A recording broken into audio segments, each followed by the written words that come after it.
ചിതകളും ഊന്നുകോലും ജരാനരാ ദുഃഖവും. നഗരമായി തീരുന്ന ഓരോ ഗ്രാമത്തിൻ്റെയും ആ പരിണാമകഥയിൽ ഓർമ്മകൾ കുമിഞ്ഞുകൂടും. പറയാതെ കെട്ടിക്കിടക്കുന്ന ആ ഓർമ്മകൾ ഒരു നഗരത്തിൻ്റെ അറിയപ്പെടാത്ത ചരിത്രമായി തീരും. ആ ഓർമ്മകൾ ഓർക്കാപ്പുറത്ത് ചിലർ വിളിച്ചു പറയും. അങ്ങനെ തെരുവോരം മുരുകനും ഓർമ്മകളുടെ അഴുക്കുചാലിൽ പൂണ്ട കൊച്ചിയുടെ മറ്റൊരു മുഖം പറിച്ചെടുത്ത് എൻ്റെ മുന്നിലിട്ടു.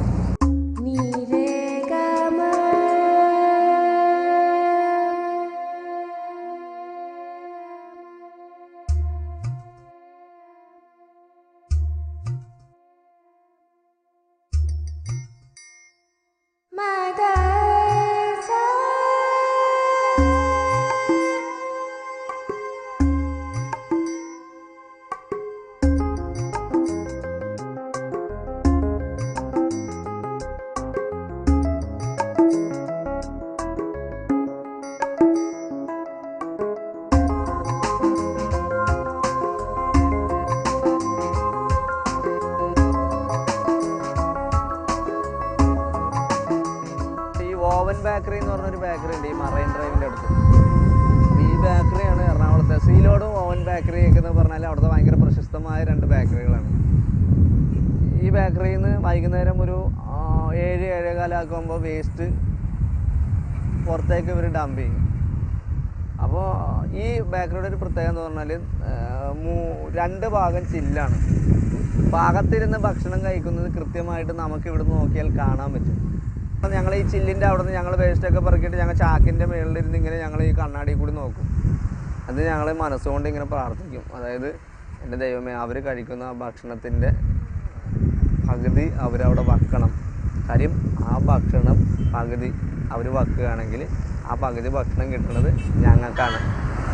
അപ്പോൾ ഞങ്ങളിങ്ങനെ പ്രാർത്ഥിക്കും, ദൈവമേ ഈ ഭക്ഷണം ഞങ്ങൾക്ക് കിട്ടണേ, അവർ കഴിച്ചതിൻ്റെ പകുതി ഭക്ഷണം ഞങ്ങൾക്ക് ഇടണം, അവർ ബാക്കി ഭക്ഷണം കഴിക്കരുത് പൂർണ്ണമായിട്ടെന്ന രീതിയിൽ ഞങ്ങളിങ്ങനെ പ്രാർത്ഥിക്കും. എന്നിട്ട് ഇവരിത് അങ്ങനെ അവിടെ ഭക്ഷണം കഴിച്ചാൽ അവിടെ തന്നെ വെക്കും. എന്നിട്ട് ഈ സാധനം നേരെ വേസ്റ്റിൽ ഇടാനായിട്ട് അവരൊരു 7:45, 7:15, 7:30 സമയത്ത് ബേക്കറി പൂട്ടുമ്പോൾ കൊണ്ടുപോകും. രസം എന്താണെന്ന് പറഞ്ഞാൽ ഈ സാധനം എടുക്കാൻ വേണ്ടി ഞങ്ങളെ പോലെ തന്നെ വേറെയും ആളുകൾ തെരുവിലുണ്ട്. തെറ്റാണ്, പക്ഷേ ആ ഭക്ഷണത്തോടുള്ള ആർത്തി കൊണ്ട് അവരെ തല്ലി ഓടിച്ചിട്ട് ആ ഭക്ഷണം ഞങ്ങളെടുക്കും. അങ്ങനെ മുരുകനിലൂടെ ഞാൻ കൊച്ചിയുടെ 1/4 നൂറ്റാണ്ട് പുറകിലേക്ക് നടന്നു. ഒന്നിനെയും പുറന്തള്ളാത്ത, എല്ലാറ്റിനെയും ഏറ്റുവാങ്ങുന്ന കൊച്ചി തെരുവുകൾ. മുരുകനിലൂടെ അതിൻ്റെ ആത്മകഥ പറഞ്ഞു തുടങ്ങി.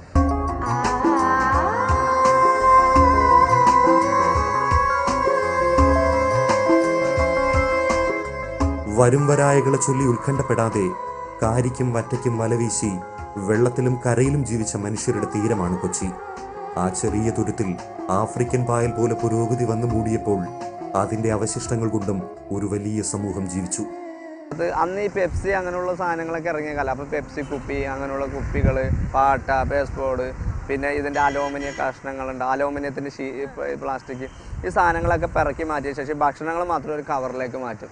അപ്പോൾ ഈ വേസ്റ്റ് കുറ്റി കയറാൻ ഞങ്ങൾക്ക് പറ്റൂല, കാര്യം ഞങ്ങൾ ചെറിയ കുട്ടികളാണല്ലോ. അപ്പോൾ അത് ഞങ്ങൾ 3-4 പേര് പൊക്കിയിട്ടൊക്കെയാണ് കയറ്റി വിടുന്നത് തന്നെ. ആ കുട്ടികളായിരുന്നു ഒരുപാട് പേര് തെരുവിലുള്ളവർ.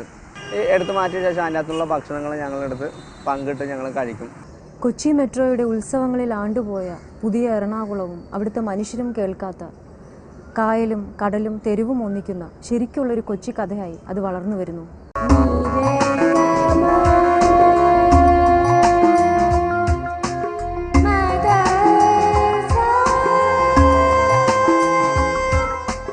അപ്പോൾ ഇവിടുന്ന് ഈ കിട്ടിയ ഈ സാധനങ്ങളൊക്കെ കഴിച്ച് ഈ വേസ്റ്റുകളും എടുത്തതിന് ശേഷം ഞങ്ങൾ നേരെ മാർക്കറ്റിൻ്റെ അകത്തേക്ക് വരും.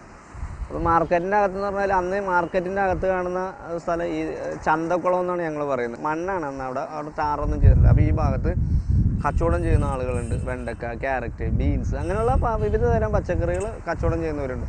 ഈ കച്ചവടം ചെയ്യുന്ന സമയത്ത് ഈ പച്ചക്കറി സാധനങ്ങളൊക്കെ തെറിച്ച് അപ്പുറത്തേക്ക് വീഴും. അപ്പോൾ ഇത് വൃത്തിയാക്കി കൊടുത്താൽ ഒരാളിരിക്കുന്ന സ്ഥലം വൃത്തിയാക്കി കൊടുത്താൽ നമുക്കൊരു 2 രൂപ കിട്ടും. ആ 2 രൂപ മേടിക്കും. അത് കഴിഞ്ഞ് ഞങ്ങൾ നേരെ വരുന്ന എവിടെയാണെന്ന് പറഞ്ഞാൽ ഈ നമ്മുടെ ഇപ്പോഴത്തെ അബാദ് പ്ലാസ ഉണ്ടല്ലോ, ഈ അബാദ് പ്ലാസയുടെ തൊട്ടടുത്തൊരു കാസറ്റ് കടയുണ്ട്. അപ്പോൾ ഈ രാത്രിയിൽ 2:30-3 മണിക്കാണ് ഈ അബാദ് പ്ലാസയിലെ വേസ്റ്റുകൾ ഇടുന്നത്. അപ്പോൾ ഈ വേസ്റ്റ് എടുക്കാൻ വേണ്ടി ഈ കടത്തിണ്ണയിൽ ഞങ്ങൾ കിടന്നുറങ്ങും. 2:30-3 മണിയാകുമ്പോൾ അവിടെ നിന്നുള്ള വേസ്റ്റ് എടുത്തിട്ട് നേരം വെളുക്കുമ്പോഴാണ് ഞങ്ങൾ വീട്ടിലേക്ക് വരുന്നത്. ഇത് ഞങ്ങളുടെ ഒരു പതിവ്, ഇതാണ് ഞങ്ങളുടെ ടൈം ടേബിൾ എന്ന് പറഞ്ഞാൽ. ഈ കൊണ്ടിടുന്ന വേസ്റ്റിൻ്റെ മേളിലാണ് നമ്മൾ കിടക്കുന്നത്. അതുവഴി എപ്പോഴും ഒരു അച്ഛൻ വരും, ബ്രദർ മാവൂരിസ് എന്ന് പറയുന്ന ഒരു അച്ഛൻ. അപ്പോൾ ഈ ബ്രദർ മാവൂരിസിനെ ഞങ്ങൾ വിളിക്കുന്നത് മിഠായച്ചൻ എന്നാണ് ഞങ്ങൾ വിളിക്കുന്നത്. കാര്യം ഈ അച്ഛൻ വന്നിട്ട് ഞങ്ങളോട് പറയും, സ്വർഗസ്നായ ഞങ്ങളുടെ പിതാവേ, അങ്ങയുടെ നാം ഉചിതമാണമേ, അങ്ങയുടെ രാജ്യം വരണമേ, അങ്ങയുടെ തിരുമന സ്വർഗത്തിനെ പോലെ ഭൂമിയിലോ ആകണേന്നൊക്കെ പറഞ്ഞ ഒരു പ്രാർത്ഥനയൊക്കെ പറഞ്ഞിട്ട് 2 കൈയും പോക്കറ്റിൻ്റെ അകത്ത് ഇങ്ങനെ ഇട്ടിട്ട് 2 കൈയിൽ നിന്ന് മിഠായി എടുത്തിട്ട് വരും. അന്ന് ആരെങ്കിലും മിഠായി തരും. ഈ മിഠായി കിട്ടിയ പടി ഞങ്ങൾ ഒരൊറ്റ ഓട്ട.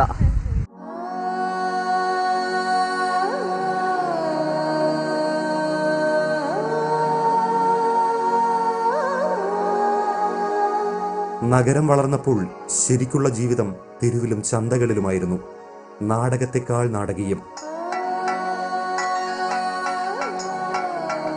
പക്ഷെ സിനിമാക്കാരൊക്കെ പ്രകൃതി ഭംഗി നോക്കി ഗ്രാമങ്ങളിലേക്ക് പോയി. അവശിഷ്ടങ്ങൾക്കിടയിലെ ജീവിതം അന്വേഷിച്ചു വന്നത് ചില പുരോഹിതന്മാരായിരുന്നു. വണ്ടിപ്പെരിയാറ്റിൽ കിളിർത്ത മുരുകൻ കൊച്ചി കണ്ടു. പിന്നെ തിരിച്ചു പോകാൻ മനസ്സ് വന്നില്ല. തെരുവ് മുരുകനെ ഏറ്റുവാങ്ങി. ഈ എറണാകുളം മാർക്കറ്റിൽ തന്നെ ഈ അരി അങ്ങനെ പലചരക്ക് സാധനങ്ങൾ വിൽക്കുന്ന കടകളുണ്ട്, ഇഷ്ടംമാതിരി കടകളുണ്ട് ഇതിൻ്റെ അകത്ത്. അപ്പോൾ ഈ എലി ശല്യം എന്ന് പറഞ്ഞാൽ ഭയങ്കര ശല്യമാണ്. എലി ശല്യം. കാര്യം ഇവരുടെ ചാക്കുകളൊക്കെ പൊടിച്ചുകൊണ്ട് എലി പൊടിച്ചു. അപ്പോൾ ഭയങ്കര ബുദ്ധിമുട്ടാണ് എലികളെ കൊണ്ട്. അപ്പോൾ ഒരു എലീനെ കൊന്നാൽ ഞങ്ങൾക്ക് 25 പൈസ കിട്ടും. അപ്പോൾ ഞങ്ങൾ 3-4-5 പേരുണ്ടാവും ഞങ്ങളുടെ ഗ്യാങ്ങിൽ പെട്ട, ചിലപ്പോൾ 6-7 പേരൊക്കെ ഉണ്ടാവും. ഞങ്ങളൊരു 6-7 പേരൊക്കെ വന്നിട്ട് വാഴവാണി ഉണ്ടല്ലോ, വാഴയുടെ പഴമൊക്കെ വെട്ടി കഴിഞ്ഞിട്ടുണ്ടെങ്കിൽ അതിൻ്റെ വാഴവാണി ഉണ്ട്. ഈ വാഴവാണി കൊണ്ട് അടിച്ച് കഴിഞ്ഞിട്ടുണ്ടെങ്കിൽ എന്താ ഗുണമെന്ന് പറഞ്ഞാൽ, വടി കൊണ്ട് ഒരു എലീനെ അടിച്ചാൽ എലിയുടെ അടി കൊണ്ട് എലിയുടെ വയറ് പൊട്ടി ചോരയൊക്കെ തെറിക്കും. അങ്ങനെ ഒരു അവസ്ഥ ഉണ്ടാവും. ഈ വാഴവാണി കൊണ്ട് അടിച്ചാൽ എന്താ സംഭവിക്കുക എന്ന് പറഞ്ഞാൽ, ഇത് എലി ചാകുകയും ചെയ്യുക. എന്നാൽ വലിയ രീതിയിൽ എലിക്ക് പരിക്ക് പറ്റൂല. ഞങ്ങളൊരു 10-75-80 എലീനെയൊക്കെ ഒരു ദിവസം കൊല്ലും. അപ്പോൾ ഈ എലീനെ കൊന്നിട്ടുള്ള കാശ് കിട്ടിയാൽ ഞങ്ങൾ എന്താ ചെയ്യുകയെന്ന് പറഞ്ഞാൽ, അവിടെ തൊട്ടടുത്ത് ചിൽഡ്രൻസ് പാർക്കൊക്കെ ഉണ്ട്. അപ്പോൾ ഈ കാശ് കൊണ്ട് പിറ്റേ ദിവസം ചിൽഡ്രൻസ് പാർക്കിൽ പോകും. അപ്പോൾ ജീപ്പ് ഉണ്ട്, ജീപ്പ് ഓടിക്കണം. ജീപ്പ് ഓടിക്കാന്ന് പറഞ്ഞാൽ ഞങ്ങളുടെ വേഷം എന്ന് പറഞ്ഞാൽ വളരെ കൊള്ളൂലാത്ത വേഷമാണ്. അപ്പോൾ ഞങ്ങളുടെ വേഷം പലപ്പോഴും ഈ സെക്യൂരിറ്റികൾ ചില സമയത്ത് ഞങ്ങളെ കയറ്റി വിടില്ല. ഈ പോകാൻ പറ്റാത്ത സമയത്ത് ഞങ്ങൾ എന്ത് ചെയ്യുന്ന പറഞ്ഞാൽ, അവിടെ കമ്പിയുണ്ട്. ഈ കമ്പിയെ പിടിച്ച് ഈ കുട്ടികൾ കളിക്കുന്നത് ഇങ്ങനെ വളരെ കൗതുകത്തോടും ഞങ്ങളിങ്ങനെ നോക്കി നിൽക്കും. ഓർമ്മകൾക്കില്ല ചാവും ചിതകളും ഊന്നുകോലും ജരാനരാ. മഴ പെയ്യാൻ കാത്തു നിൽക്കുന്ന കായൽക്കരയിൽ നിൽക്കുമ്പോൾ പണ്ട് ബ്രിസ്റ്റോ സാഹിബ് പണിത കപ്പൽ വന്നാൽ മദ്യം പൊങ്ങുന്ന വെണ്ടുരുത്തിപ്പാലം നോക്കിയിരിക്കുമ്പോഴും മുരുകൻ കഥ തുടർന്നു. കൊച്ചി തെരുവിൻ്റെ ജീവിതകഥ. മുരുകനും കഥാപാത്രമായി മാറുന്ന സിനിമ തോൽക്കുന്ന തിരക്കഥ. ഈ തീരങ്ങളിലാണ് തെരുവോരം മുരുകനും വളർന്നത്. കോർപ്പറേഷന് ഒരു വണ്ടിയുണ്ട്, ഈ കഞ്ഞിപ്പര വണ്ടി എന്നാണ് ഞങ്ങൾ ആ വണ്ടീനെ വിളിക്കുന്നത്. കോർപ്പറേഷൻ്റെ വണ്ടിയാണ്. ഈ കഞ്ഞിപ്പര വണ്ടി വന്നാൽ അന്നാണ് ഈ മറ്റേ തോമസ് തൊട്ടി വിട്ടുപോയിക്കോ എന്നുള്ളൊരു ഡയലോഗ് കൊച്ചിയിൽ സജീവമായി നിൽക്കുന്ന ഒരു ടൈമാണ്. അപ്പോൾ കഞ്ഞിപ്പര വണ്ടി വന്നാൽ ഞങ്ങൾ പറയും തോമസ് തൊട്ടി വിട്ടുപോയിക്കൂടാന്ന് പറഞ്ഞിട്ട് ഞങ്ങൾ പിന്നെ എല്ലാം ചെയ്തിട്ടുണ്ടെങ്കിൽ പിന്നെ കാണുന്ന ഈ പറഞ്ഞ പോലെ ചന്തക്കുളത്തിൽ ഞങ്ങൾ ഉണ്ടാവുള്ളൂ. കാര്യം ഈ വണ്ടി വന്നാൽ പിന്നെ ഞങ്ങളെ പിടിച്ചുകൊണ്ടുപോയി എന്ത് ചെയ്യുന്ന പള്ളുരുത്തി അഗതി മന്ദിരത്തേക്ക് കൊണ്ടാക്കും. ഒരു തവണ എന്താ പറയുക, ഈ വണ്ടി ഞങ്ങളെ പിടിച്ചുകൊണ്ടുപോയി നേരെ പള്ളുരുത്തി അഗതി മന്ദിരത്തേക്ക് കൊണ്ടാക്കി. അവിടെ വന്ന് ബ്രദർ മാവൂരിസ് ഇറക്കി കൊണ്ടുവന്ന് വീട്ടിൽ കൊണ്ടുവന്നു. വീട്ടിൽ നിന്ന് ബ്രദറാണ് പിന്നെ കൊണ്ടുപോയിട്ട് പള്ളുരുത്തി സ്നേഹഭവനിൽ കൊണ്ടാക്കുക. എന്നെ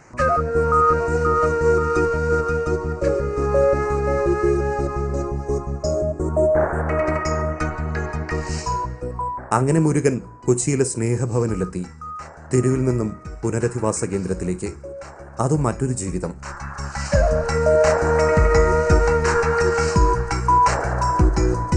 കഞ്ഞിക്ക് മണിയൊച്ച കേൾക്കുന്നതും കാത്തുള്ള അസഹനീയമായ ഒരിരുപ്പ്. വീണ്ടും തെരുവ്. പിന്നെ തെരുവിലെ കുട്ടികൾക്ക് വേണ്ടിയുള്ള പുനരധിവാസ പ്രവർത്തനങ്ങൾ.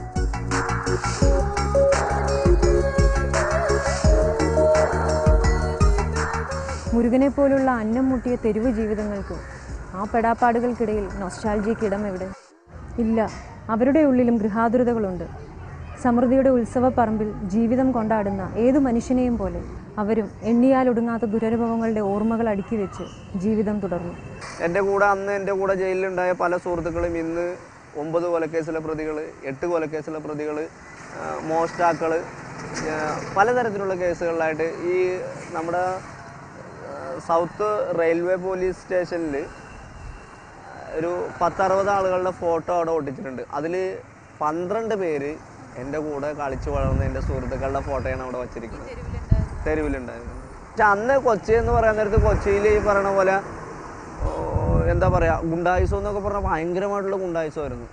അന്ന് ഗുണ്ടകളെ അടക്കി വാഴുന്ന കൊച്ചിയാണ്. പോലീസൊക്കെ ഞാൻ കണ്ടിട്ടുണ്ട്.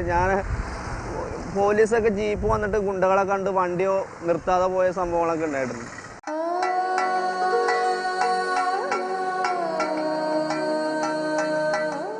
ഓർത്തത് ഇത്രയും പറഞ്ഞു എന്നതൊഴിച്ചാൽ ഇന്നത്തെ മുരുകൻ പഴയ മുരുകനല്ല.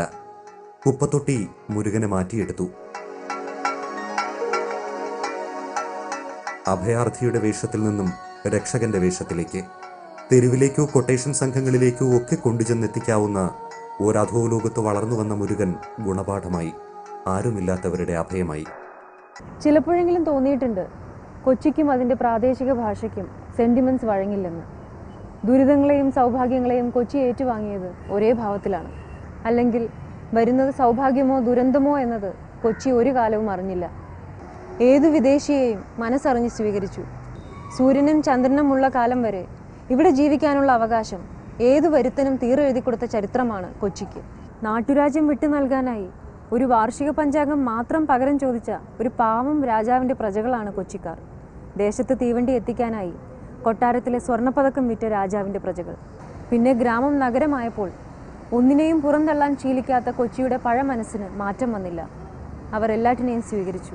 വണ്ടിപ്പെരിയാറ്റിൽ നിന്നും കൊച്ചിയിലെത്തിയ തമിഴനായ മുരുകനെ നാലാൾ അറിയുന്ന തെരുവോരം മുരുകനാക്കിയതും കൊച്ചിയുടെ ആ മനസ്സാണ്.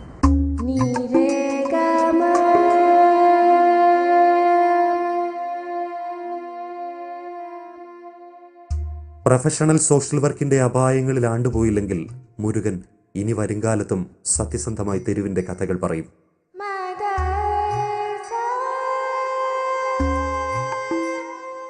തെരുവ് വെളിച്ചമായി മാറുന്ന കഥകൾ.